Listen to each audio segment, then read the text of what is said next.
Hello, my name is Dr. Paul Douglas Newman. It's Saturday, February 15th, in the year 2020, and I'm going to be interviewing Claudia Jones for the Johnstown African American Heritage Society. We are in Johnstown, Pennsylvania, at the Johnstown Area Heritage Association's Heritage Discovery Center in historic Cambria City. Drew, if you would shut that door so we make sure we don't have noise. And I've said I'm with Claudia Jones. Claudia, if you would please state your name for the camera, date of birth if you're comfortable with that, and where you live. My name is Claudia, middle initial B. Jones. My birth date is May 28, 1933. And I live in, it would be called at this point Johnstown, and it used to be a very important area known as Woodville Heights. So I live there.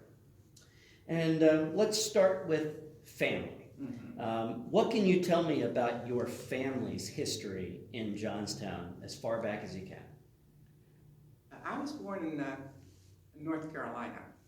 So at that particular, the time of my birth, my parents worked on the farm. My maternal grandparents and fraternal grandparents both owned the land. And they were also caught up in that cotton, the boll weevil, and not being able to make ends meet. My parents married young, so they were relatively young at the time. And I understand from family history that in 1920, my fraternal grandfather did come to Johnstown, and he lived in a place called Franklin Borough and worked for possibly a year, but worked in the Franklin Mills, as I understand it. And at that particular time, he was really a farm boy. He, even though the money was coming in and he was able to do better, his wife had died. My dad was an only child, but he missed being in North Carolina, and he only stayed for about a year and a half. So that was my first memory of someone talking about, later on of course, my family coming to Johnstown area. My parents, my dad moved in, it would have been 1937. At that time, there were 3 children. Myself, I'm the oldest. I have a brother, or had a brother, Ralph. And let's see, 1938 was the date of my second brother's birth, and he was born here in Johnstown. So they moved here and settled in East Conemaugh Borough. We lived in a row house known as Pier Court, which was adjacent to, at that time there was raw sewage running, and we called it the Stink Creek, and then the railroad, and then if you followed that, the river, and then over, we could see the Franklin Mills. So the coke ovens were there at that time, and we were constantly bombarded with the refuse from the coke plant. So nothing ever stayed painted. My mother, who was used to washing clothes and hanging them out on the line, wouldn't dare put them out on the line because it would be the filth of the refuse from the coke plant. So we lived in this row house, 4 rooms, running water, a commode, but no bathtub. And with, at that time, I think we had boarders because there were other relatives and friends who would come in periodically from North Carolina without a place to stay. And I can remember that whoever came stayed with us off and on. I don't remember their names at this point, but I do know that we did take in boarders. Couple follow-ups. The grandfather who worked in the Franklin Mills in 1920, his name? Daniel Webster Jones. Daniel Webster. And your brother born in 1938 in Johnstown. Wait, I was born in 1933, and he was born, and I'm getting my dates mixed up. That's what happens when you. All right, he was born in 1936, I believe, and we were the two. His name was Ralph Otto Jones. Then in 38, we had another brother that was born. And his name was Alvin Thomas. So you've talked a little bit about the neighborhood that you lived in, the house you lived in, having borders. Can you talk about any family traditions that you had, maybe that you brought with you from North Carolina, or that you developed in Johnstown as your family acclimated to Johnstown? I don't know if I can talk of any specific traditions, because I think the people that were living on our road, we all did the same thing.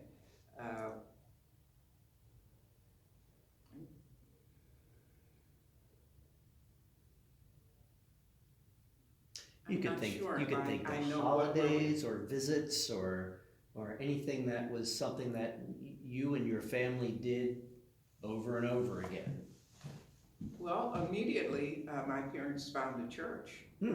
At that time, the black churches in the East Conemaugh did not have a building of their own.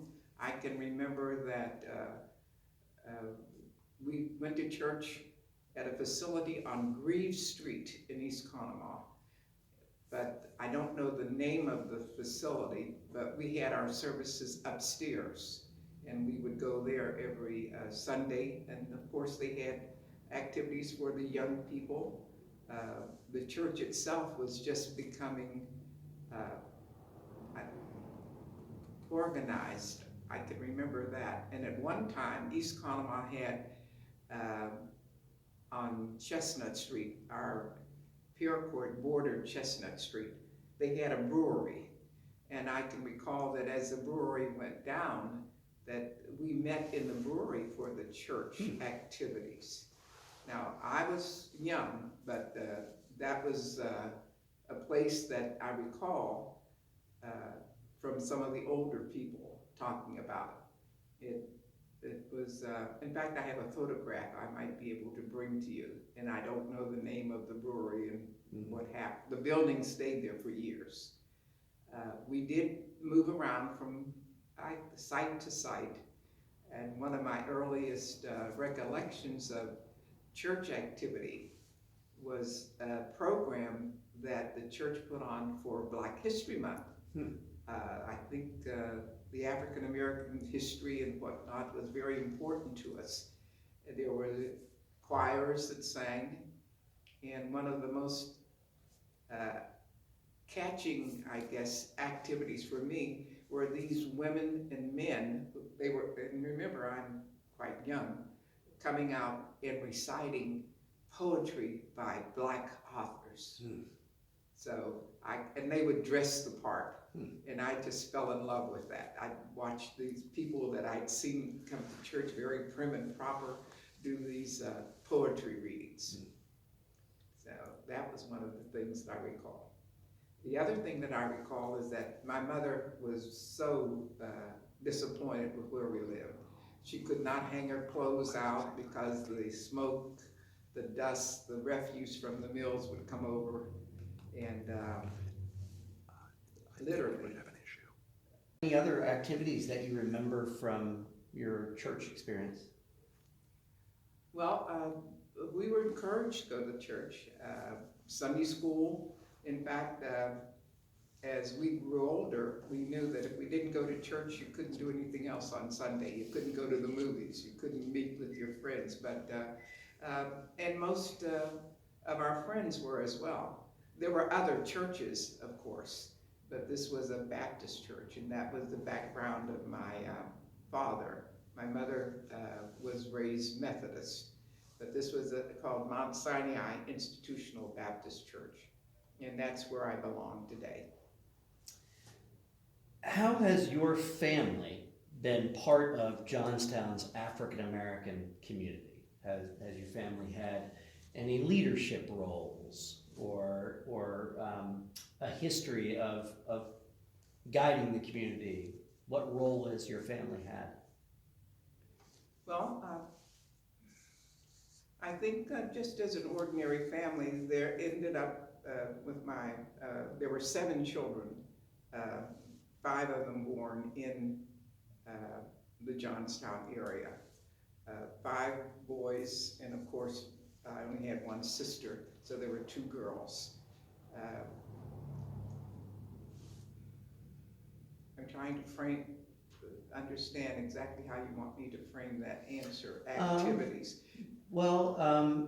Leadership roles, or what role did members of your family have in business, or any leadership roles, or what sort of work did they do? Was there anyone who had a connection to serving a church on a board or as an elder, any of those sorts of things that your family might have been connected to, or yourself? Well, my dad was an 8th grade dropout, but in the church, he was always involved with taking care of the funds, the money issues, and he was very good at it. My mother, she served a role as being one of the missionaries in the church, but with 7 children, eventually, her health went down. So for a period of time, she was unable to perform those kinds of duties. But there were 7 of us, and we still lived, by the way, in the 4-room apartment building with no bathtub, even when we were growing up. So that meant that my sister and I stayed downstairs on a cot, and eventually the 5 brothers all had a room to themselves. But we were fortunate. My mother grew up in a household, and my dad, that really stressed education. And one of the things that happened is we went through the East Conemaugh schools, and it happened to most children who were African American, who were brought from the South or who were raised by Southerners. It was a tendency of the school, as I understand it now, but also as I saw it, as I grew up, that when students from the South who were African American came up, if they were already attending the school and had a grade designation, they would be put back a grade. My mother, to her delight, never had children that were put back a grade. They would have conferences every fall, and she and my dad the parents would be invited to come. And she was always looking for her children to have at least some kind of recognition. And my brothers would have, some kind of work done. Maybe it was in math or science or history or whatnot, that would be pinned to the bulletin board, and she could find their names, and she would be very happy about that. My dad didn't speak too much, but he was happy that his children were coming along, and none of them ever failed a grade or had to take anything over. Were the schools integrated when you went to school in Johnstown? Oh yes, I didn't go in Johnstown, East Conemaugh High School, and there were not enough of us not to be to be separated. And what was the character of the neighborhood you lived in terms of ethnicity, race? The neighborhood I lived in came off of the main street, or the first street as you